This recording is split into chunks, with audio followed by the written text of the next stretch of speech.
Hello, this is Bertie, and I'm here with some Greek myths about music. We were planning to bring you the next episode of The Dutch Hotel, but unfortunately, Jana has lost her voice. We think it's due to a summer cold, so for that reason, I'm here with two musical myths. First, I'm going to tell you how the Greek god Apollo began to play the musical instrument called the lyre. A lyre is a kind of harp, or you might even think of it as an ancient guitar. One form of a lyre uses a tortoise shell as its sound box. This story explains how Apollo came to play a tortoise shell lyre. But the story begins with another god, Hermes.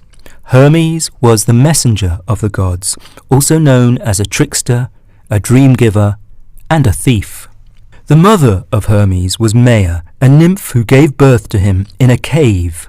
As soon as he was born, his father, who was Zeus, king of the gods, gave him a pair of winged sandals that enabled him to fly. The baby god was just a day old when he first flew out of the cave and began to explore the world. As he was flying around, a plodding and wrinkly-faced creature caught his eye. This was the tortoise, who carried her shell around on her back. As soon as Hermes saw the shell, he understood how it could be useful to him, and he wanted it. So he landed in the tortoise's path and declared, "Hello, my pretty one. How are you today?" No one had ever spoken to the tortoise like this before, let alone a baby with winged sandals. She should have suspected a trick, and perhaps she did. But Hermes' flattery worked its charm on her. She smiled her prettiest of smiles, which wasn't that pretty, unless you happened to be another tortoise.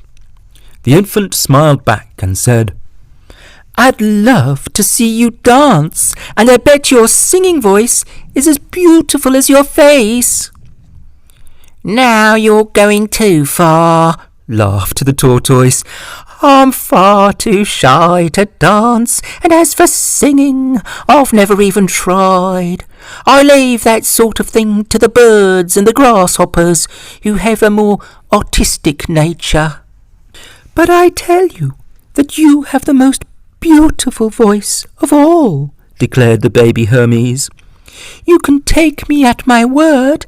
I'm a god, and we mortals never lie," he insisted. And if you know anything about mythology, you will realize that this was far from true. The gods almost always lie, even when there's no need. They do it just for practice.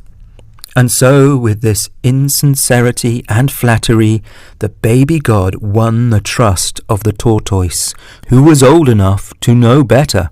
But all he really wanted to do was to steal her beautiful shell. When she was looking the other way, he grabbed it off her back and flew off with it, leaving the poor tortoise behind, shellless and homeless. And the moral of this part of the story, in case you haven't understood it yet, is this: never talk to strangers. The shell had made a snug house for the tortoise, but Hermes had a different idea for it. Before he could make his invention, he needed something else, the horns of a bull. So he began to think about some more mischief that he could play.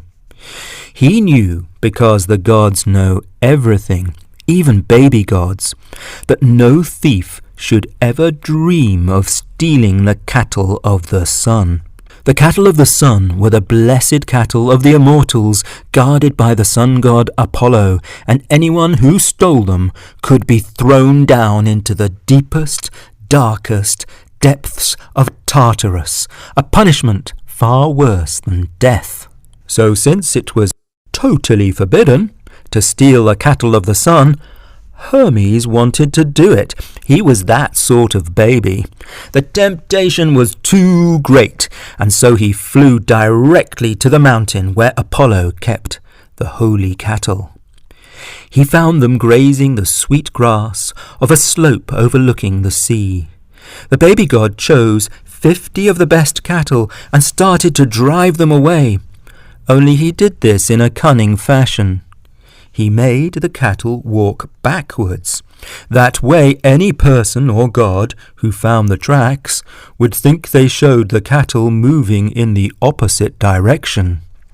Flying around the cattle like a gadfly, he drove them down the slope. Now it happened they passed an old man tending to his vineyard. In all his many years, the man had never seen a baby cowherder driving cattle backwards. Hermes saw the look of astonishment on his face and called out, "Old man, if you want a fine crop of grapes and barrels overflowing with wine, be sure to tell no mortal, and especially no immortal person, what you have seen today." On and on he drove the cattle, first along the beach and then onto an old farm and into an empty cowshed. That evening, as Apollo rested his shining head beneath the horizon, Hermes went out to gather dry sticks for cooking fire, after he had made a sacrifice to his father Zeus, and he himself had tasted the roast meat of the gods. He set about fashioning the first ever lyre. The horns of the bull made the frame of the lyre, and the tortoise shell became the sound box to amplify the music.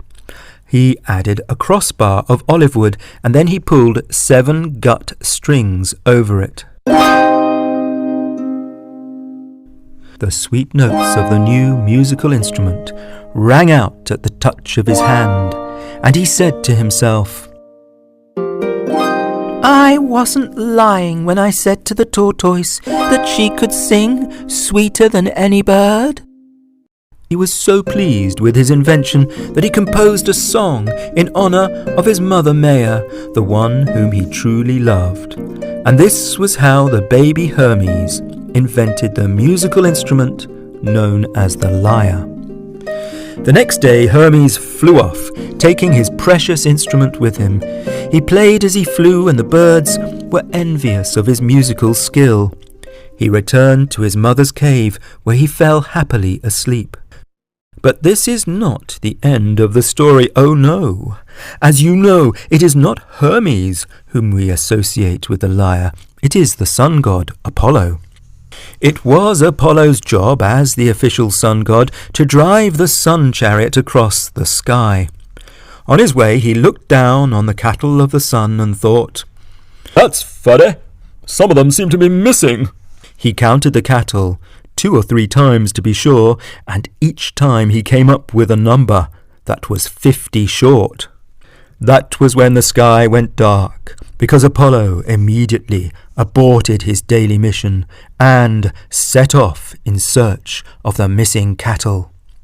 The blazing sun god soon found the old man who had witnessed the crime, and who told him the story as far as he could make head or tail of it. "I was up in my vineyard, working from dawn to dusk, and as the sun was going down, I had the impression that I saw a child following a herd of cows. He was a baby with a stick who flew through the air with little wings tied to his sandals. He zigzagged here and there like a gadfly, and made the cows walk backwards." Now Apollo was hot on the trail of the baby thief. He soon found a flock of birds who told him of the kid who flew through the air making beautiful sounds, and before long he tracked Hermes down to the cave.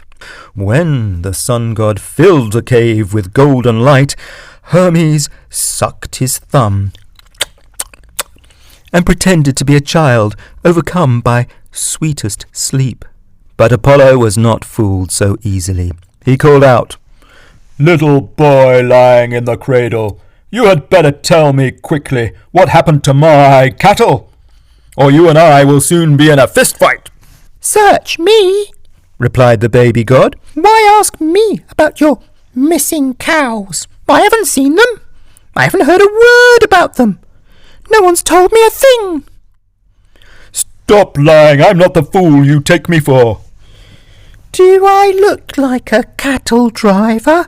A big, strong guy? Pah!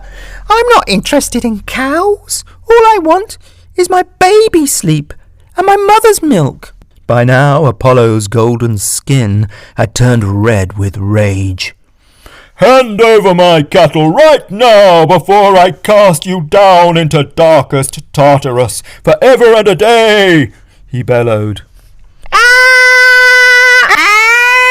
wish all the cattle in the world would drop dead. I didn't steal your cows. Apollo made his move and would have seized the thieving, screaming child, crib and all, if Hermes had not acted just in the nick of time.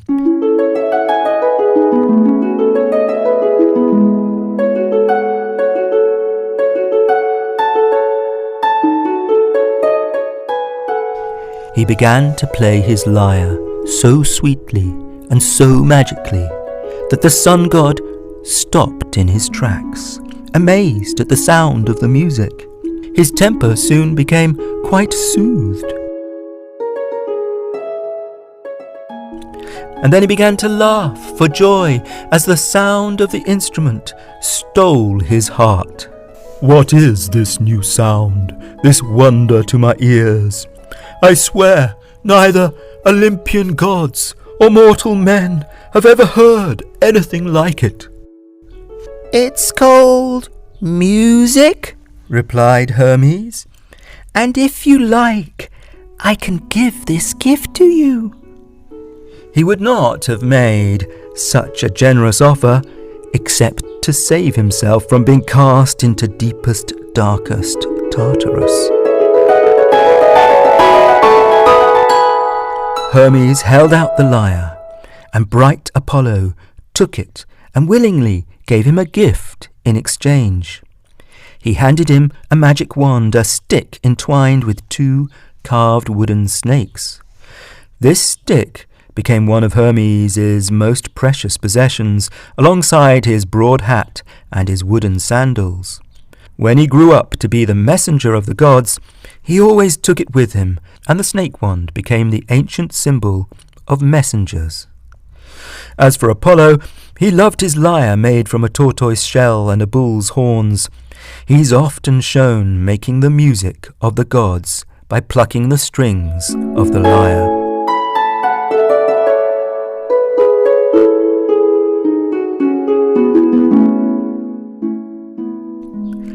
And that's the ancient myth of how Apollo acquired his lyre. I hope you enjoyed it.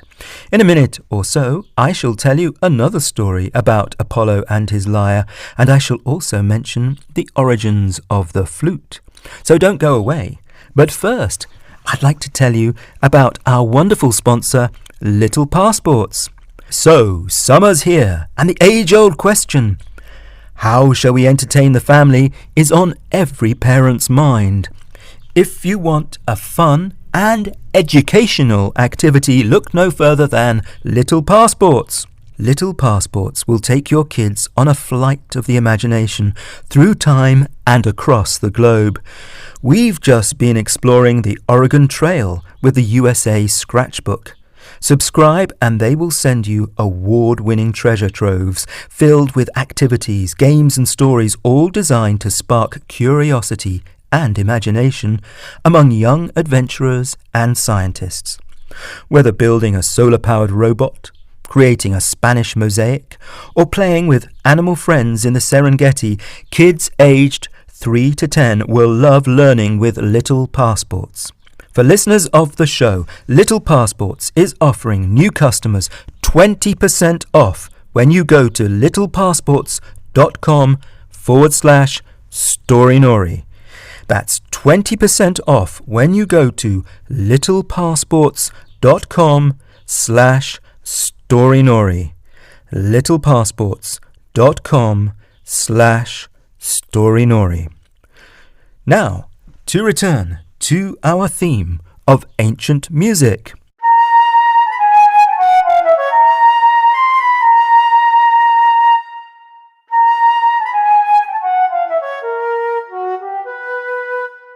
There's a story that the flute was invented by the goddess Athena. She revealed her invention at one of those immortal parties on Mount Olympus, when the gods and goddesses lounge around for centuries, sipping ambrosia. Athena thought some flute playing would make a welcome distraction from all the gossip and backbiting. She took out her invention, but when she blew into the flute, her eyes went cross-eyed and her cheeks hollowed out and went bright red, before turning purple. The queen of the gods, whose name was Hera, was highly amused by Athena's puffing. "Our goddess of wisdom looks like a perfect fool," she said. "And quite ugly too," added Aphrodite. This was not the effect that Athena was aiming for. She dropped down to earth, where she practiced her flute by the side of a lake. Her reflection in the water showed her that the gossipy goddesses were not far wrong. She did not look at all her best when she was blowing into a flute. In disgust, she cast the flute away and never gave it another thought. Now, sometime later, a god of the woods called Pan found the flute. Pan was a minor god with the legs of a goat, and did not have the right to live up on Mount Olympus and look down on the world from a great height. In fact, he's generally thought of as a hanger-on of Dionysus, the god of wine. But he did have musical talent, and he practiced and practiced on the flute until he became pretty proficient at it. He was so pleased with his progress that he challenged the Olympian god Apollo to a musical contest. The Hellenovision contest was quite an occasion. The judges were to be the nymphs and satyrs and birds of the woods, and presiding over all the judges was King Midas, who happened to live nearby. You may have heard of him. He was the king who had the golden touch. All that he touched turned to gold. He had been cured of that terrible curse, but now he was about to incur an even worse fate. So first up, Pan made a magical sound on his flute.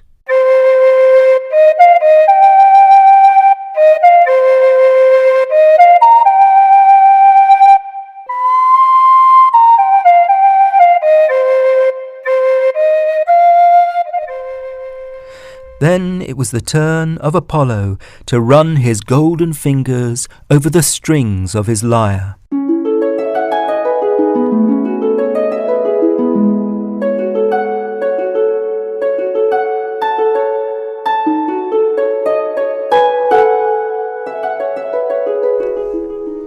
Now, I cannot say who was the better player, but the judges understood that it was only wise and safe to pick Apollo. Apollo was a much more powerful god than Pan, and to go against him was distinctly dangerous. Everyone understood this well, except for King Midas. He thought that the point of being a judge was to give his honest opinion. Poor fool! "I adored the flute, so light, so tripping, so joyful, so happy," he said, "and therefore I give my vote to Pan." In a life famous for foolishness, this was probably the most foolish thing that King Midas ever said. Apollo grew so hot with anger that he almost set alight to the woods. "Since you have the musical taste of a donkey," said the god, "from now on you shall have the ears of a donkey." And poor Midas found that his ears had grown long and furry. He felt such terrible shame that he had no choice but to wear a turban wrapped around his head for the rest of his days. Only his barber knew his secret. How Midas wished that he was bald, but his hair grew thick and long like a lion's, and he had to have it trimmed once a month. At first the barber kept this terrible secret, but eventually He could hold it inside him no longer. So to relieve himself, he went out for a long, lonely walk and spoke to some reeds. King Midas has donkey's ears, he confided. Little did he know that the reeds would repeat the wonderful secret to anyone and everyone who would listen. All day long they whispered, Midas has donkey ears. Midas has donkey ears.